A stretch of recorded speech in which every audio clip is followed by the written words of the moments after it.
दो शब्द बोलने का मौका प्राप्त हुआ। आदरणीय महोदय, माननीय प्रधानाचार्य जी, शिक्षकगण, अभिभावकगण और समस्त समितिगण, सर्वप्रथम आप सभी को गणतंत्र दिवस की हार्दिक बधाई हो। गणतंत्र दिवस आज के ही दिन पूरे देश में बड़ी धूमधाम से मनाया जाता है। जो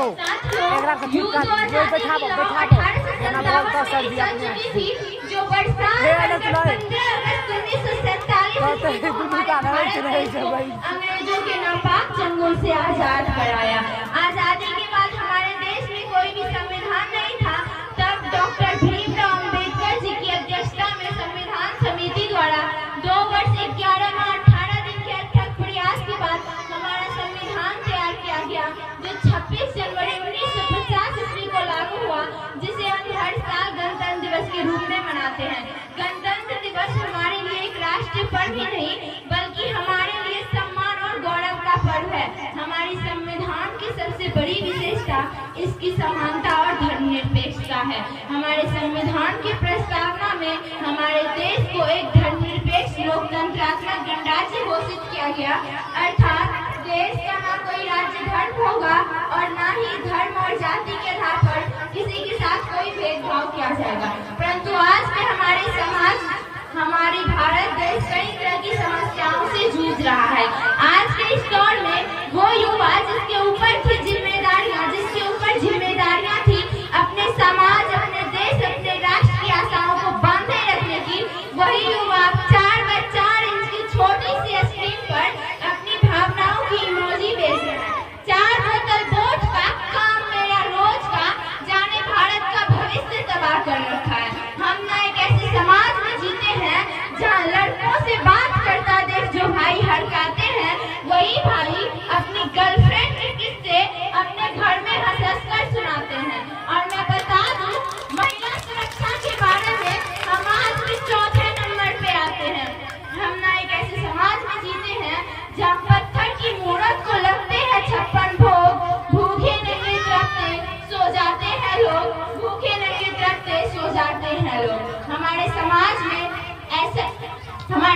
में और भी तरह की कई समस्याओं है जिससे हम आज भी निपट नहीं पा रहे हैं।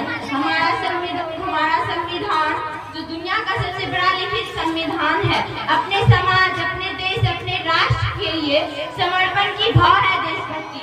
हर देशद्रोही के जीवन में होने वाला तूफान है हमारी सच्ची देशभक्ति, ताकि हर देशद्रोही यह समझ सके कि अगर तू परिंदा है तो यह आसमान तेरा है, अगर तू दरिंदा है तो यह शमशान तेरा है।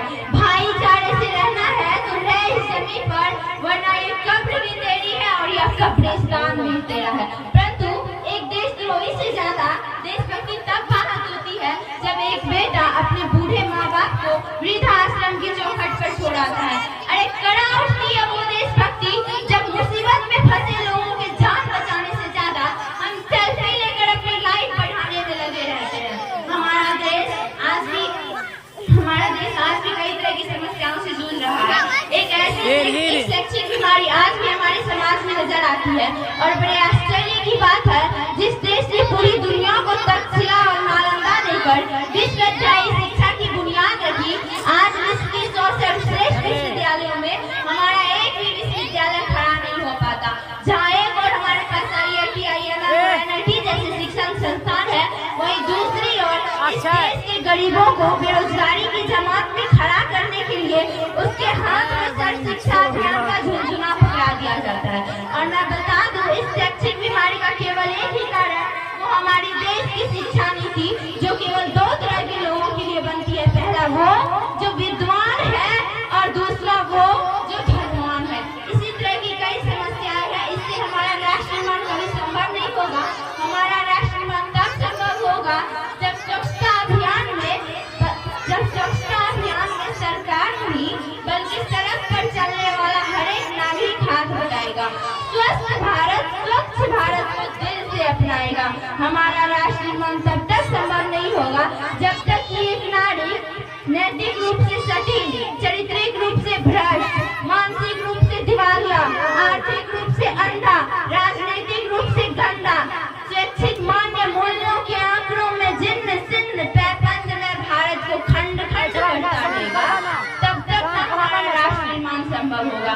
बड़ी बड़ी बातें नहीं, छोटी छोटी कोशिशें करनी होगी, क्योंकि ठोकर हमें सिर्फ पहाड़ों से नहीं बल्कि पत्थरों से भी लगती है। जाते जाते मैं कुछ